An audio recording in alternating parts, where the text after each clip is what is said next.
pessoal, sejam todos muito bem-vindos. Esse é o JaçanãCast e eu sou Edgar Abençoado.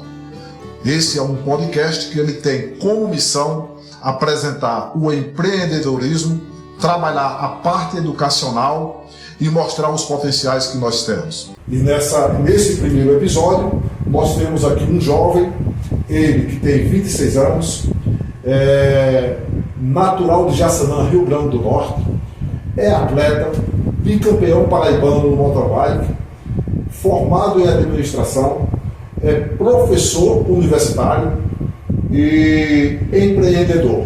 Além do mais, ele ainda é influencer, trabalha com mídias digitais e é um investidor na Bolsa de Valores. Nós estamos aqui com o João Matheus. É um prazer estar participando aqui do novo projeto que você está desenvolvendo. Eu acredito que é isso daqui que realmente a gente precisa de desenvolver, de trazer uma mensagem diferente, porque eu acredito que muitas vezes a gente acaba ficando muito isolado de raízes que a gente traz lá do passado e acaba não evoluindo tanto com o passar do tempo. Então, espero que eu possa ter algo para agregar nesse primeiro aqui, que vocês também possam estar gostando. Para nós é uma honra ter você aqui, Matheus, com a gente, aceitar esse convite mas para nós é uma honra e com certeza essa será a primeira de muitas vezes. Eu gostaria que você falasse um pouco sobre a sua família.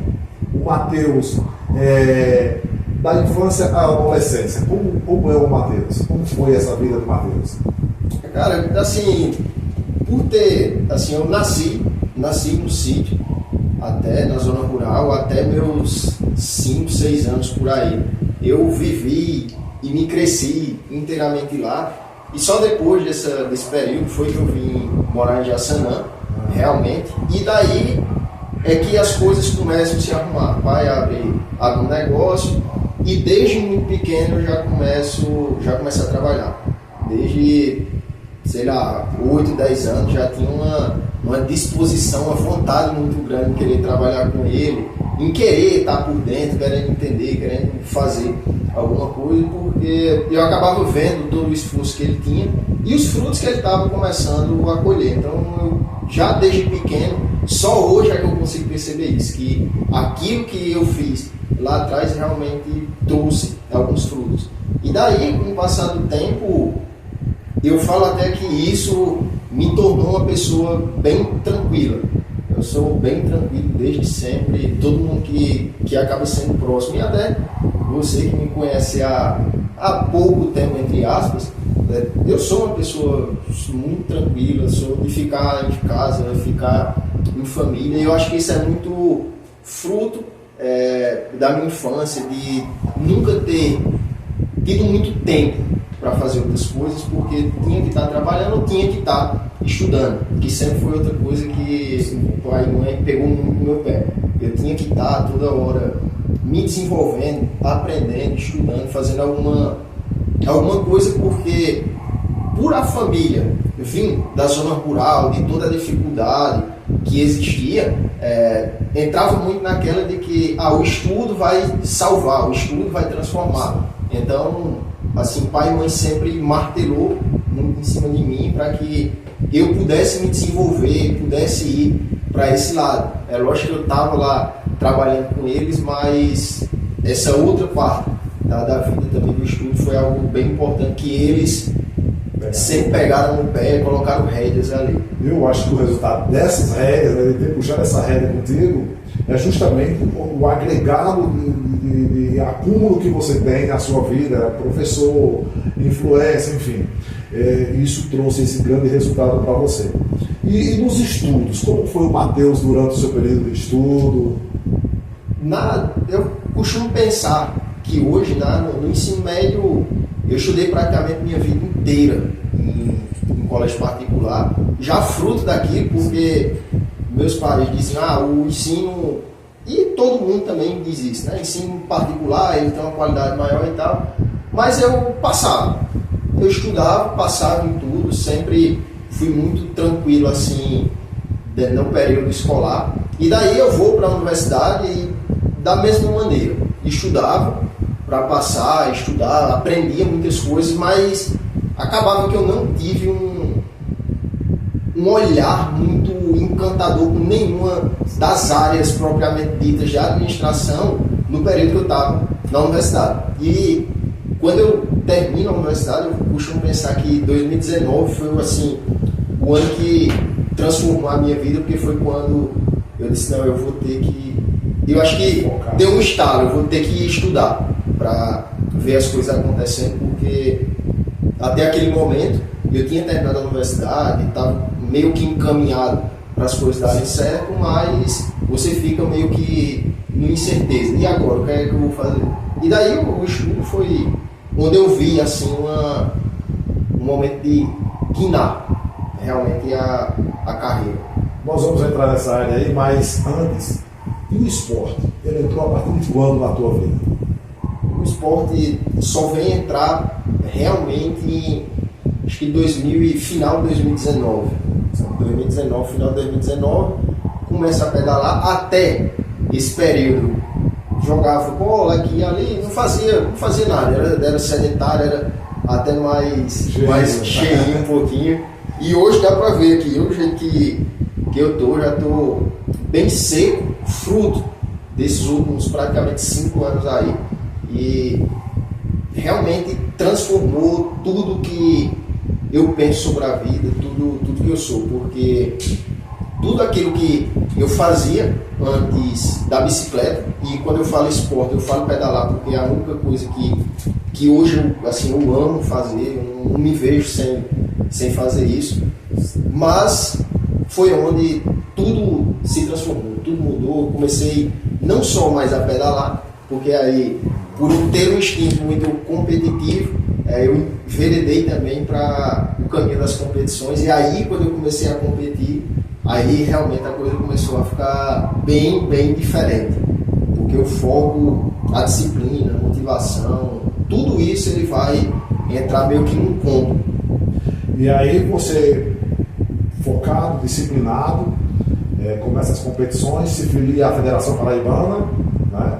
E aí conquista quantos títulos? 2 títulos paraibanos. 2 campeonatos paraibanos. Então olha só, João, exemplo, estudo, foco, atenção, esporte, e tá aí os resultados.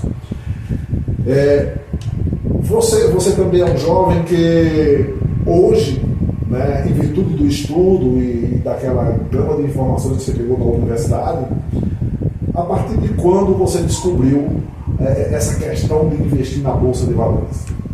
Isso vem aparecer somente na universidade. Já eu tive 2 ou 3 disciplinas que tratavam sobre administração financeira, sobre investimentos, mas na época eu não dei tanta importância, porque na época não era algo que eu gostava, e até esse período que eu estava na universidade foram conteúdos que não fazem parte do que eu faço hoje, que eram estilos de investimentos mais para um curto prazo, e desde sempre eu nunca acreditei que você vai conseguir fazer dinheiro, que você vai conseguir conquistar dinheiro fazendo as coisas muito rápidas, porque lá em 2013 ou 2014 eu perdi dinheiro tentando acertar. Entrei numa pirâmide e acabei perdendo dinheiro naquela ilusão de que iria ganhar dinheiro rápido. Daí eu saí da universidade em 2019, lá pro final de 2019, aí eu comecei a acompanhar muito conteúdo no YouTube. E é por isso que isso daqui é importante, porque para mim é o maior canal de aprendizagem que a gente tem, e foi exatamente lá que eu consegui aprender tudo que eu sei de investimentos hoje.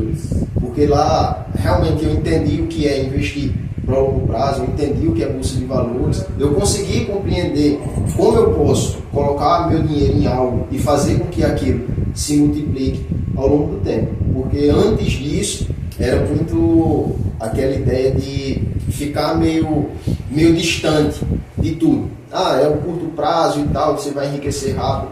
E até também a outra parte, né, de que por a gente estar no Nordeste, eu venho percebendo isso, que as pessoas acabam não se importando tanto com bolsa de valores, por ter ainda a crença que é uma coisa para quem é rico, para quem tem muito dinheiro.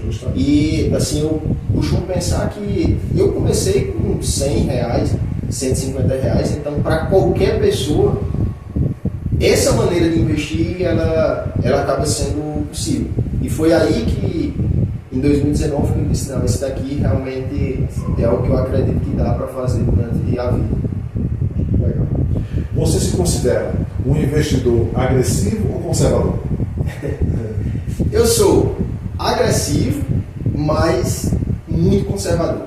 Pode parecer bem contraditório, mas hoje eu estou numa fase da minha vida que eu não preciso ser conservador ao ponto de só investir em algo que vai me dar pouco retorno e não vai crescer tanto no longo prazo.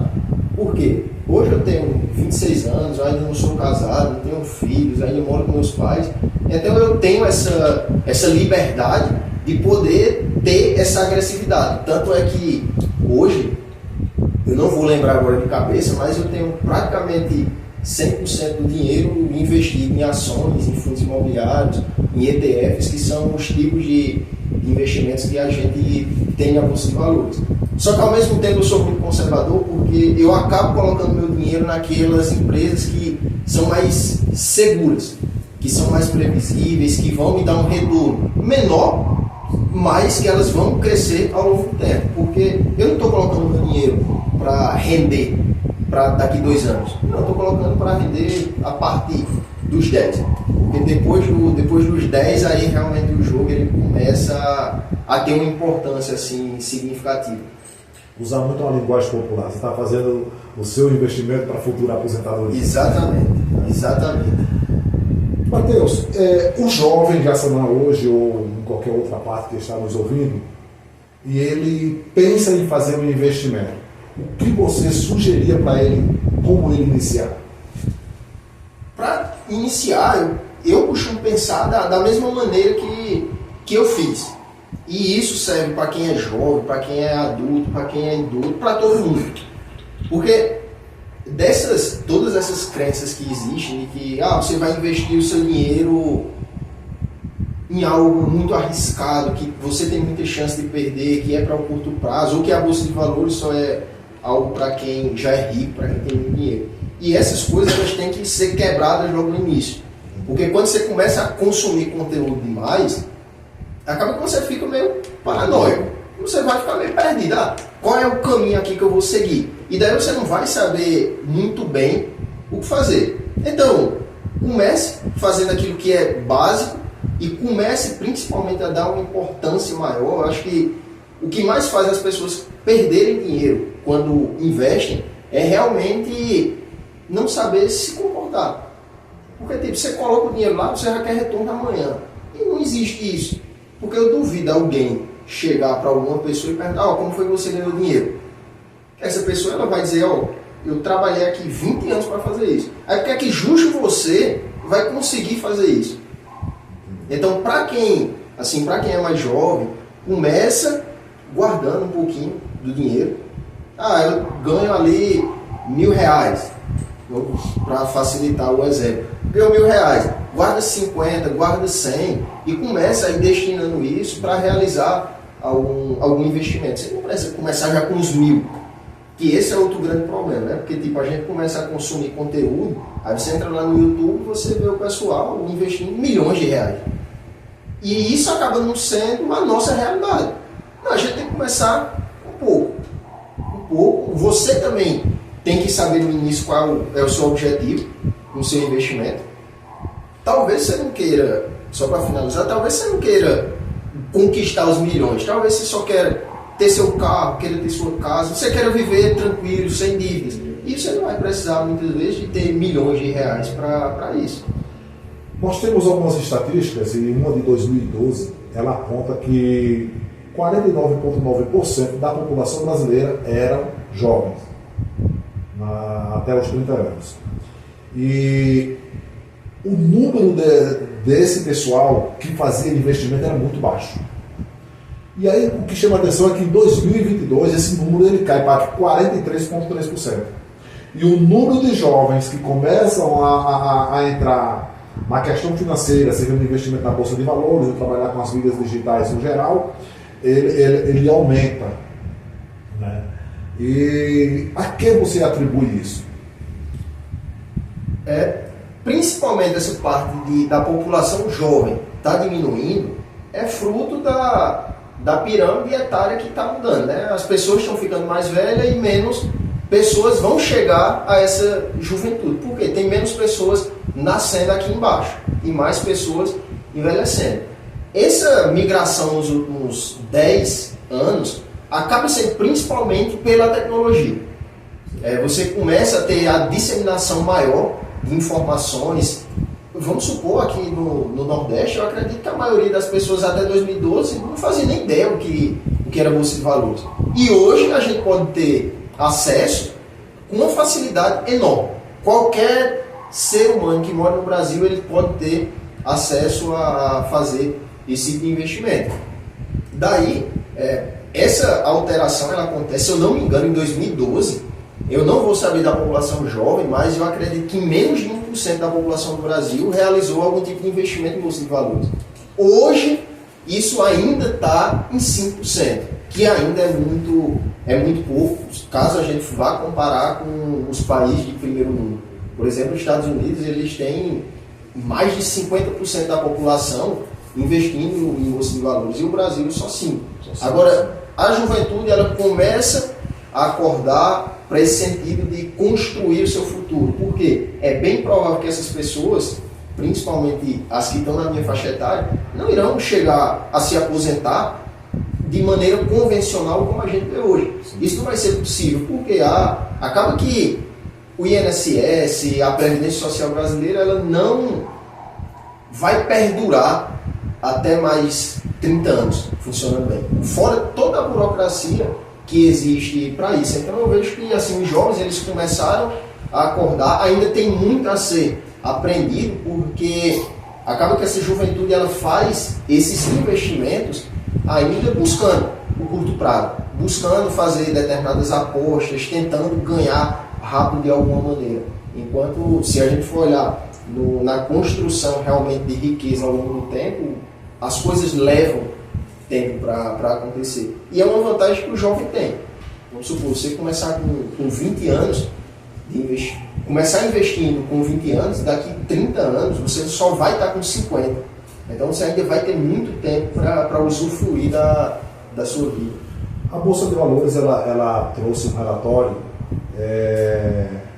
a Bolsa de Valores do Brasil. Em 2020, ela apontava que 26%, nós estamos falando de jovens, então da juventude ela tinha investimento na Bolsa. Era um jovem de 18 a 24 anos. E, ao mesmo tempo, a outra estatística ela mostra que esse número ele começa a crescer a partir da pandemia. No entanto, que a partir da pandemia foi o período que mais formou milionários no Brasil. Quer dizer, a ajuda tecnológica, a contribuição tecnológica, ela fez com que essa juventude acordasse para essa realidade, né? Hoje, além da Bolsa de Valores, você faz mais alguma coisa na questão tecnológica? Não, só a mensagem que eu tento trazer, além de ser um investidor, né, eu só invisto o meu dinheiro, não invisto o dinheiro de nenhuma outra pessoa, mas além de fazer os meus próprios investimentos, eu acredito que existe uma mensagem que precisa ser passada para quem está no lado de cima aqui do Brasil. Então, eu acredito que o meu papel é mostrar isso para os jovens, mostrar para as pessoas que é possível você melhorar de vida realizando determinados investimentos de maneira simples, sem precisar complicar tantas coisas, porque, vamos pensar, você ganha pouco, aí você quer fazer um monte de coisas e muitas vezes o dinheiro não vai dar. A grande maioria das pessoas, se eu não me engano, praticamente 90% das pessoas hoje no Brasil tem algum tipo de dívida, e isso é algo que preocupa.